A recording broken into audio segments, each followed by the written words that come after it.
आप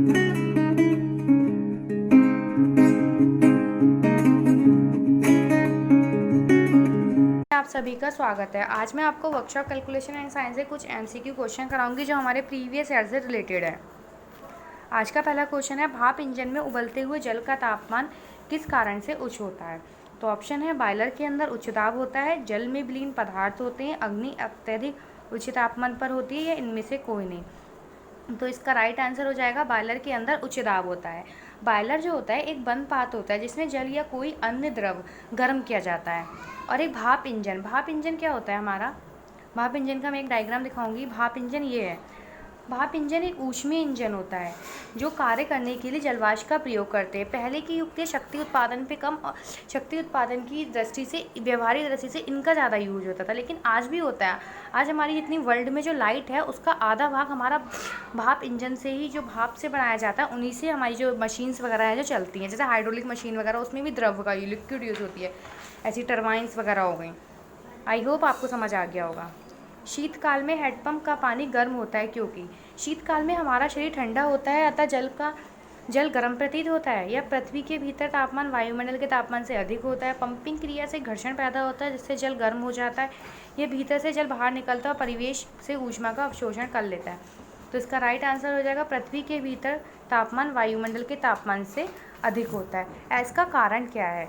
इसका कारण यह है कि सर्दी के मौसम में बाहर का जो टेम्परेचर हैंडपंप के पानी के टेम्परेचर से कम होता है, और गर्मियों में बाहर का टेम्परेचर हैंडपंप के पानी के टेम्परेचर से ज़्यादा होता है।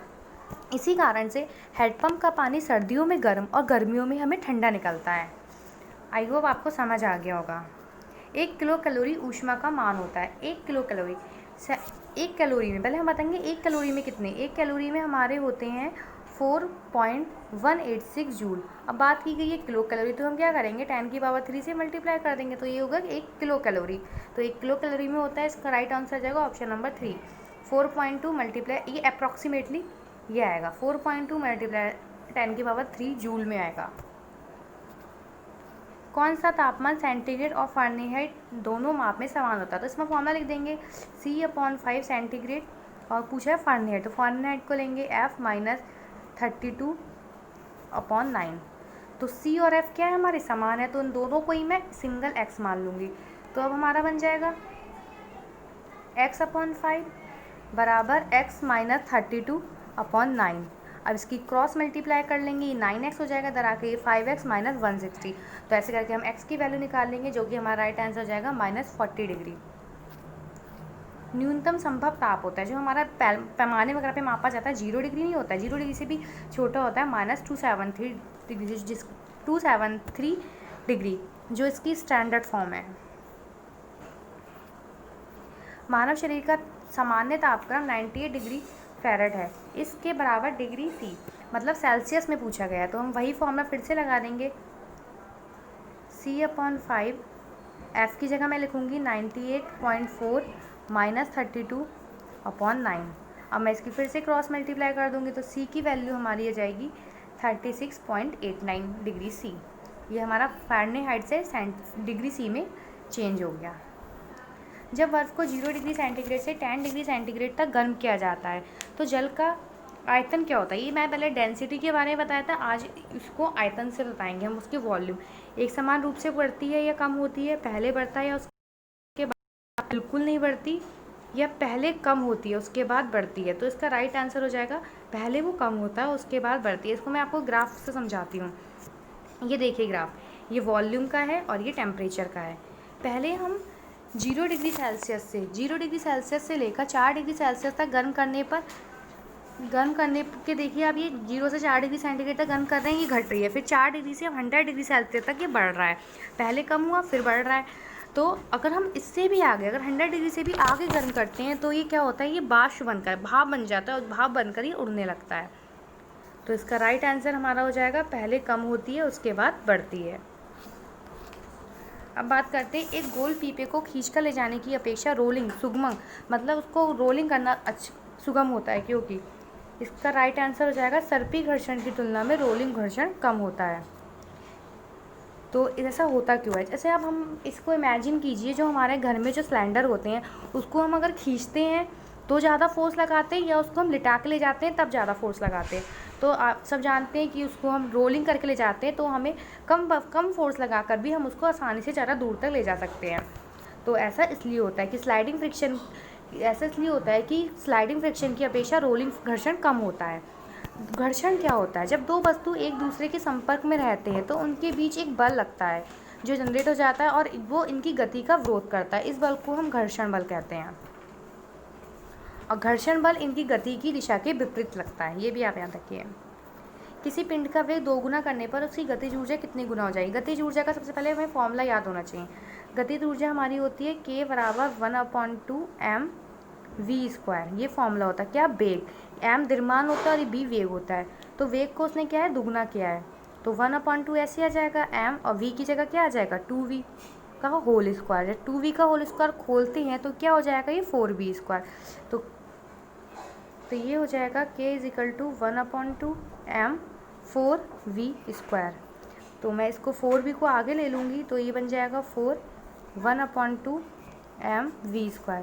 इसकी जगह मैं क्या लिख सकती हूँ? ये हमारा पहले वाले K की वैल्यू हो गई, तो ये हमारा हो जाएगा K = 4k1, जो हमारा पहले था। तो मतलब ये क्या हो जाता है? 4 गुनी हो जाती है, 4 गुना हो जाएगी। ऐसे ही अगर वो कहता है कि संवेग 2 गुना होने पर, अगर तक द्रव्यमान 2 गुना, पहले हमने क्या करा? वेग को 2 गुना किया, और वो कहता है कि द्रव्यमान को 2 गुना करने पर तो क्या होगा? हमारी गतिज ऊर्जा दुगुनी हो जाएगी। लेकिन इसका राइट आंसर हो जाएगा 4 गुनी हो जाती है अगर वेग दुगना कर रहे हैं तो। घड़ी में चाबी भरने पर घड़ी में चाबी भरने की प्रक्रिया में घड़ी में कौन सी ऊर्जा होती है?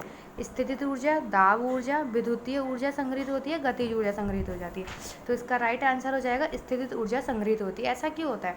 स्थितिज ऊर्जा के और भी एग्जाम्पल होता है, जैसे कोई धनुष में खींचा गया बाण, किसी खिलौने में भरी गई चाबी, उसको छोड़ा नहीं गया, सिर्फ उसके अंदर एनर्जी फिट कर दी गई है।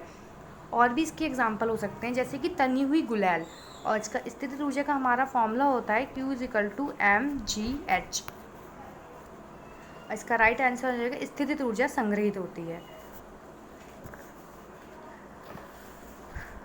कांच की स्वच्छ प्लेट पर जल डालने पर वह अपनी पतली परत के रूप में फैल जाता है, जबकि पारा डालने पर वह गोली बूंद के रूप में बन जाती है। इसका क्या कारण है?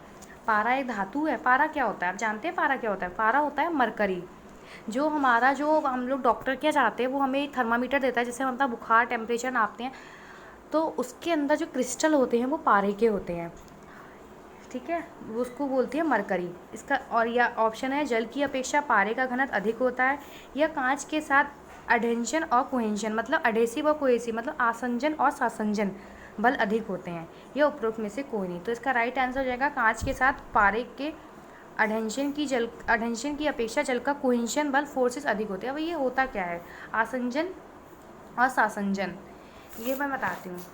ये देखिए, ये पहले बात तो हम इसकी बात करेंगे। अडेंशन और कोहेंशन क्या होते हैं हमारे? जब एक ही पदार्थ के अणुओं के मध्य, जैसे ये दोनों सेम लग रहे हैं, एक ही पदार्थ के अणुओं के मध्य लगने वाले बल को हम सासंजन बल कहते हैं, और भिन्न भिन्न पदार्थ के, मतलब दो फोर्स अलग अलग है, उनके मध्य लगने वाले बल को हम आसंजन बल कहते हैं। और इसका राइट आंसर हो जाएगा ऑप्शन नंबर 3। दोनों बल आसंजन बल की अपेक्षा सासंजन बल अधिक होता है। इसलिए जो होता है, कांच की स्वच्छ प्लेट पर जल डालने पर वह पतली परत के रूप में फैल जाती है, जबकि पारा डालने पर वह गोली बूंद के रूप में बन जाती है। यह कांच के साथ पारे का आसंजन और सासंजन बल अधिक होता है। तो ऑप्शन नंबर 3 हमारा ठीक है। Thanks for watching. Good day.